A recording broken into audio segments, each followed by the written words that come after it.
চন্দ্রপুরের পুরনো হাভেলির ছাদে চাঁদের আলো যেন গলে পড়ছে রূপার মতো। মায়া ২০ বছরের সেই জ্বলন্ত ফুল কলেজের ছুটিতে এসেছে দাদার কাছে। তার শরীরে যৌবনের প্রথম ঢেউ উঠেছে, ফর্সা ত্বক দুধের মতো মসৃণ, লম্বা কালো চুল বাতাসের লহর তুলে নাচছে, আর চোখ দুটো রাতের তারার মতো গভীর কালো, যেন ডুবিয়ে নেয় যে তাকায়। সে দরজায় দাঁড়িয়ে ফিসফিস করে বলল, হাই দাদা, আমি তোমার কাছে এসেছি কলেজের ছুটিগুলো তোমার সাথে উপভোগ করতে। তার ঠোঁট কাঁপছে সামান্য।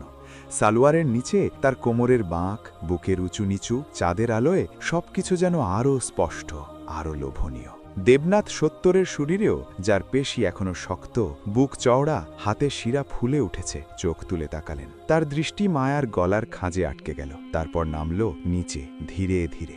গলা শুকিয়ে গেল তার। হ্যাঁ আমার প্রিয় নাতনি, তার কণ্ঠ ভারী গম্ভীর। তুমি আমার কাছে থাকো, সুখে, খুব সুখে থাকবে। যেদিন থেকে তোমার দাদি নেই আমি একা, মানসিক চাপে জ্বলছি। তিনি এক পা এগোলেন। মায়ার শরীর কেঁপে উঠল। তার চোখে একটা অদ্ভুত আগুন, ভালোবাসা না লোভ না দুটোই মিশে গেছে। আমি সব সময় তোমার কাছে থাকবো দাদু, মায়া ফিসফিস করল। তার শ্বাস ভারী। চাদরের ওপর বসে সে পা গুটিয়ে নিল, কিন্তু তার পায়ের গোড়ালি, পায়ের পাতা চাঁদের আলোয় চকচক করছে। দেবনাথ কাছে এলেন, তার হাঁটুর কাছে বসলেন, চোখ সোজা মায়ার চোখে। নাতনি, এই রাতে চাদরের ওপর কি করছিস?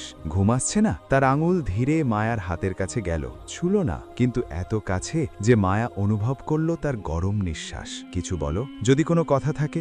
মায়া চোখ নামালো, তার গাল লাল। একটা কথা আছে দাদা, কিন্তু তুমি পূরণ করতে পারবে না। দেবনাথের ঠোঁটে একটা হাসি ফুটল, খারাপ লোভী হাসি। তুমি এখনো আমাকে চেনো না, আমি এখনো অনেক কিছু করতে পারি। তিনি আরও কাছে এলেন, তার হাত মায়ার চুলে গেল, ধীরে ধীরে আঙ্গুল দিয়ে চুলগুলো নাড়ছে। মায়ার শরীরে বিদ্যুৎ লেগে গেল। নাতনি, তুই এখনো আমার কি দেখেছিস? তার কণ্ঠ নিচু, গভীর। এক রাত, শুধু এক রাত আমার সাথে কাটা, শহরের সব ছেলেকে ভুলে যাবি। আমি তোকে এমন সুখ দেব যা কখনো ভাবিসনি। মায়ার শ্বাস দ্রুত হয়ে গেল, তার বুক ওঠানামা করছে, চোখে ভয়, লজ্জা আর একটা অজানা আকর্ষণ। দাদা, আপনি তো বড় বড় কথা বলছেন। তার কণ্ঠ কাঁপছে, কিন্তু সে পিছিয়ে গেল না। দেবনাথের হাত তার কাঁধে নামল, ধীরে, শক্ত করে। চলো ভিতরে যাই। তার চোখ মায়ার ঠোঁটে আটকে গেল। আমি দেখাই আমি কি করতে পারি। মায়া উঠে দাঁড়ালো, তার পা কাঁপছে। দুজনের মাঝে এত কম দূরত্ব, যেন একটা অদৃশ্য আগুন জ্বলছে। দেবনাথের হাত তার কোমরের কাছে ঘুরল, ছুল না, কিন্তু গরম অনুভূতি ছড়িয়ে পড়ল মায়ার সারা শরীরে। ভিতরের ঘরে ঢোকার আগে মায়া একবার পিছন ফিরে তাকালো, তার চোখে জল। দেবনাথের দৃষ্টি তার পিঠে, তার নিতম্বের বাঁকে, তার চুলের লহরে, সবকিছু গিলে নিচ্ছে। এই রাত শুরু হয়েছে। এটাই মায়া আর তার দাদা দেবনাথের গল্প। চলো শুরু থেকে শুরু করি। এটা সেই দিনের গল্প যখন মায়া কলেজের ছুটিতে গ্রামে এসেছে। চন্দ্রপুরে ওর বাড়িটা অনেক পুরনো আর ঐতিহ্যবাহী ছিল। কাঠের শক্ত পিলার, মাটির মাখা ঠান্ডা দেয়াল আর ছাদের পুরনো টাইলস, যে চাঁদনি রাতে রূপার মতো ঝলমল করত। তার দাদা দেবনাথ বাড়িতে একা ছিলেন, কিন্তু তার ব্যক্তিত্ব দেখে কেউ ভাবতেই পারত না যে সে একা বা দুর্বল। তার বয়স প্রায় ৭০ বছর হলেও সে এখনও শক্তিশালী এবং বলবান ছিল। সে লম্বা, মজবুত এবং দৃঢ় ছিল। সে এখনও নিজেকে ফিট রাখার জন্য খেতে কাজ করত। গ্রামবাসীরা বলতো, যখন দেবনাথ তরুণ ছিল মহিলারা দূর দূর থেকে দেখতে আসত। তার অনেক পুরনো বন্ধু এখন আর এই পৃথিবীতে নেই, কিন্তু দেবনাথকে দেখে মনে হতো না যে সে বুড়ো হয়ে যাচ্ছে। তার এখনও সেই তাগাদা আর শক্তি ছিল। তার স্বাস্থ্য ছিল তার খাঁটি খাবার, সকালে তাজা দুধ, বাড়ির পরিষ্কার মাখন আর মাঝে মাঝেই মটন বা ছাগলের মাংস।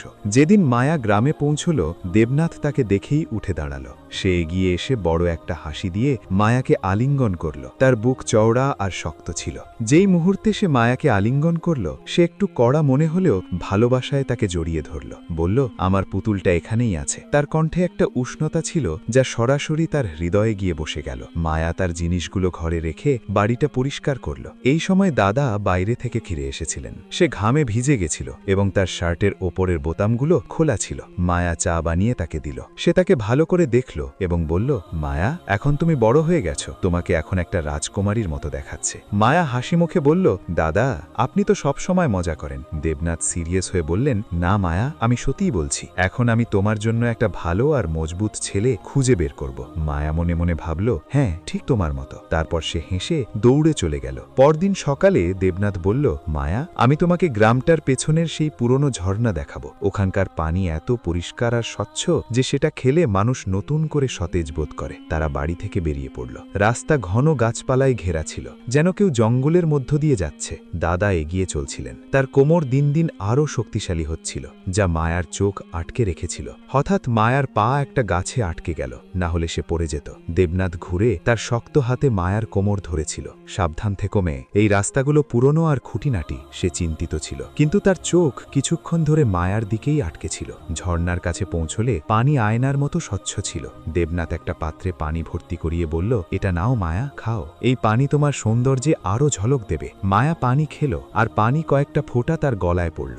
দাদার চোখ মায়ার গলায় আটকে গেল। এক মুহূর্তের জন্য সে থেমে দাঁড়ালো, তারপর হাসি দিয়ে বলল, চলো এখন বাড়ি যাই। সে রাতে ছাদে বসেছিল আর আকাশে তারা ঝলমল করছিল। দেবনাথ একটা পুরনো গল্প বলতে শুরু করল, যেটা ছিল এক রাজা আর এক রানীর গল্প।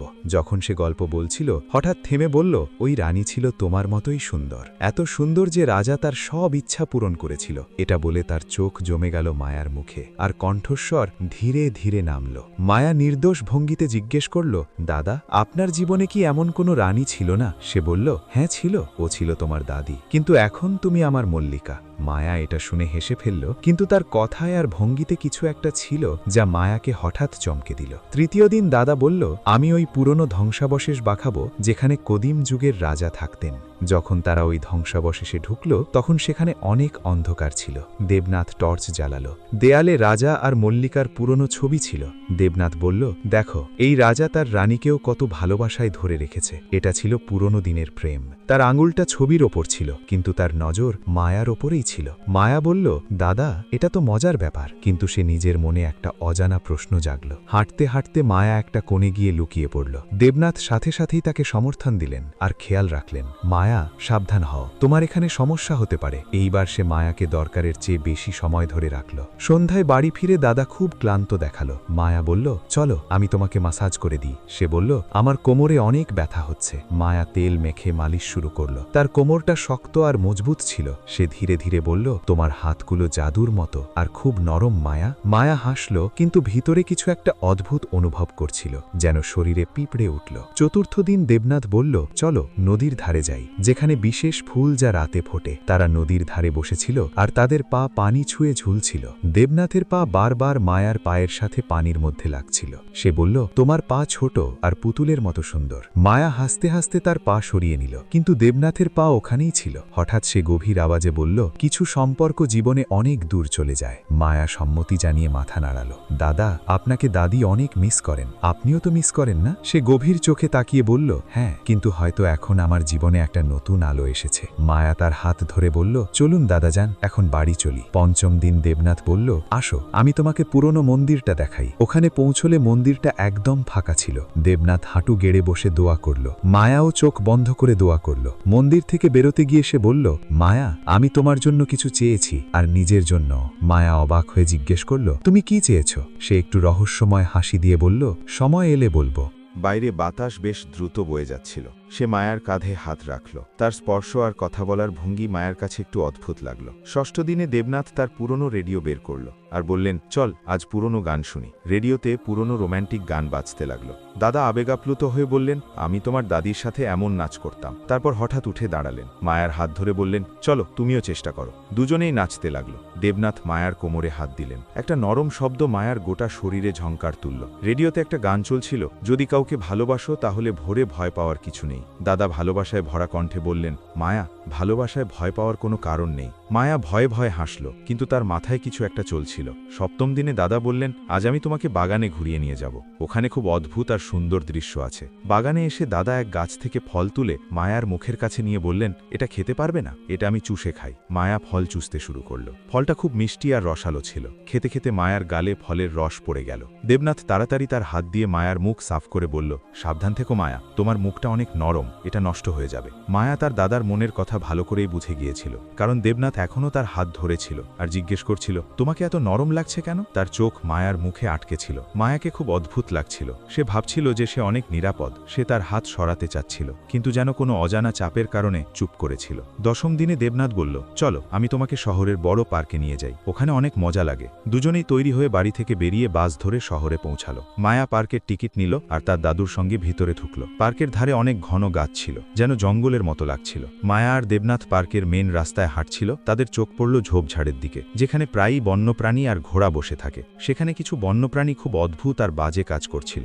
দেবনাথ বলল, মায়া, তুমি কি শুধু এই ঘাসে বসবে? এখানে কি মজা, চলো ওখানের বাগান আর জঙ্গলে যাই। মায়া তার দাদাকে থামানোর চেষ্টা করল, ওখানে যাওয়া ঠিক হবে না, কিন্তু তিনি একথা না শুনে পার্কের জঙ্গলি অংশের দিকে চলে গেলেন। তারা দুজন পার্কের ভিতরে ঢুকল, যেখানে নীরবতা বিরাজ করছিল। তারপর তারা একটা বেঞ্চ দেখল, যেখানে এক ছেলে আর এক মেয়ে বসেছিল। তাদের অবস্থা এমন ছিল যে কেউ লজ্জা পেত, কিন্তু দেবনাথ তাদের ঘুরে দেখছিল। মায়া বুঝে গেল তারা দুজন কিছু ভুল করছে। দেবনাথ মায়াকে নিয়ে তাদের একটু কাছে গিয়ে সবকিছু ভালো করে দেখল। সে মেয়েটার খুব কাছে ছিল। এটা দেখে দেবনাথ মায়াকে বলল, হায় আফসোস, শহরের ডাকাতরা কত বেপরোয়া। চলো মায়া, এগিয়ে যাই। এই জায়গা নম্র মানুষের জন্য ঠিকঠাক না। দাদার এই ভান দেখে মায়ার মনের মধ্যে হাসতে লাগলো, কিন্তু সে চুপচাপ তার সঙ্গে এগিয়ে গেল। একটু এগিয়ে দেবনাথ আবার কিছু দেখতে পেল আর গাছের পেছনে লুকানোর চেষ্টা করল। সেখানে একটা দূরের গাছের নিচে এক বুড়ো লোক এক মহিলাকে আলিঙ্গন করে ভালোবাসা প্রকাশ করছিল। এটা দেখে দাদা আবার মায়াকে বলল, চলো মায়া, চলো এগিয়ে যাই। এই জায়গা নম্র মানুষের জন্য ঠিকঠাক না। মায়া ভালো করেই বুঝতে পেরেছিল যে হয়তো দাদার আসল উদ্দেশ্য আমাকে এই সব দেখানো।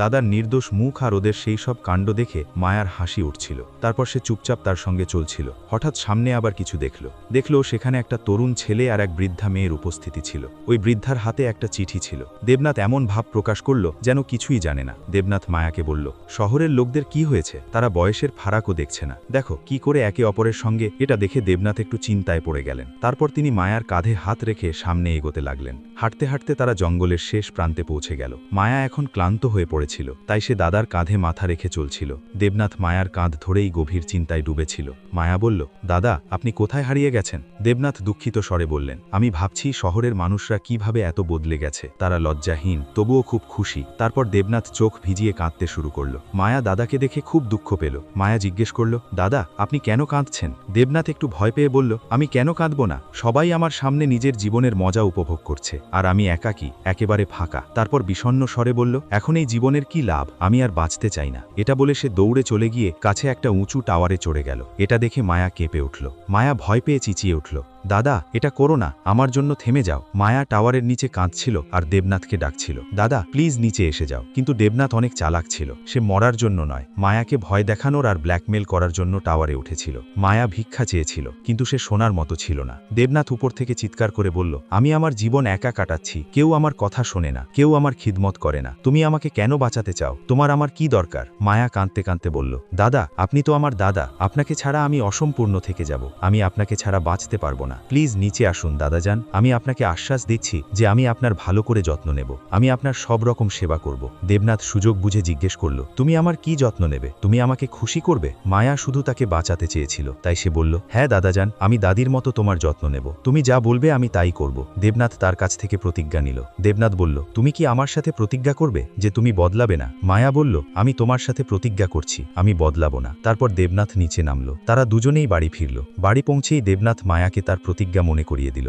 এখন তার চোখে লোভ স্পষ্ট ঝলকাচ্ছে। দেবনাথ বলল, মায়া, তোমাকে অনেক সুন্দর দেখাচ্ছে। তোমার যৌবন সত্যিই অবাক করার। এতে আমার কি দোষ? তোমাকে দেখে তো কেউই ভ্রান্ত হতে পারে। তোমার প্রতিশ্রুতি পূরণ করো। এটা শুনে মায়া স্তম্ভিত হয়ে গেল। সে ধীর স্বরে বলল, দাদা, এমন কথা আপনার মুখ থেকে ভালো লাগে না। দেবনাথ জেদ করে বলল, মায়া, আমি কি ভুল বলেছি? আমার ইচ্ছা পূরণ করো। এতে কি ভুল আছে? না হলে আমি মরেই যাব। মায়া বুঝেছিল এটা সব ভুল। আপনি আমার দাদা, আপনি যা চাইছেন সেটা পাপের কাজ। কিন্তু দাদা বললেন, আমার কথা তোমাকে শুনতেই হবে। তুমি শপথ করেছ, তুমি কেন তোমার দাদাকে খুশি করতে লজ্জা পাচ্ছ? সময় চলে গেছে। তাই মায়া সরাসরি এবং কঠোর উত্তর দিল, দাদাজান, নিজের সীমার মধ্যে থাকো। আমি এমন নোংরা কাজ কখনো করব না, আপনি যতই জিদ করেন না কেন। দেবনাথ আবার তাকে ভুল পথে চালানোর চেষ্টা করল। বোকামি করছো, তুমি অজুহাত দিচ্ছ, তুমি জানো না যুবকদের সুখগুলো কি। বড় অদ্ভুত লাগে। মায়া তাড়াতাড়ি জবাব দিল, দাদা, এটা মজা নয়, বরং একটা শাস্তি হয়ে যায়, যেখানে মানুষের সম্মান নষ্ট হয়ে যায়। দেবনাথ তাকে অনেক বোঝানোর চেষ্টা করল, কিন্তু মায়া হাল ছাড়ল না। কিছুদিন পর মায়ার বাড়িতে একটা ফাংশন ছিল।